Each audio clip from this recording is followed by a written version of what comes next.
நீ உழைச்சு பாரு, உண்மையா இருந்து பாரு. நேர்மையாக உண்மையாக இருந்தா ஆட்டோமேட்டிக்கா 100 பேர் ஈர்ப்புக்குரியவனாக நீ மாறி உன்னிடம் தொழில் வந்து குவியும். யோகியனாக இருந்தால் மட்டும்தான், நேர்மையாக இருந்தால், உண்மையாக உழைத்தால் உன்னை தேடி செல்வம் வரும், பொருள் வரும், வீடு வாங்கலாம், கட்டலாம், மேலும் அதிக தொழிலை பண்ணலாம், மற்றதில் இன்வெஸ்ட் பண்ணலாம். பொருள் உன்னால சம்பாதிக்க முடியும். ஆஃப்டர் ஆல் மனுஷனால செய்யக்கூடியதை போய் தெய்வங்க கிட்ட போய் கேட்டுட்டு இருக்கீங்களே, எப்படி இருக்கும்? இந்த மாதிரி சின்ன விஷயத்துக்காக இவங்க கிட்ட போகக்கூடாது. போகக்கூடாது. மனிதனால் பெறக்கூடியதை தெய்வங்களிடம் கேட்கக்கூடாது, சித்தர்களிடம் கேட்கக்கூடாது.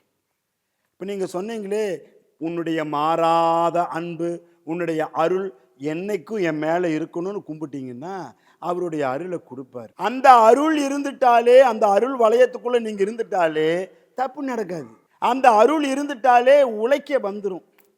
அந்த அருள் இருந்துகிட்டாலே கேட்காதவையெல்லாம், யார் கேட்குறானோ அவனுக்கு எதுவும் கிடைக்காது, கேட்காதவனிடம் போய் சேரும்.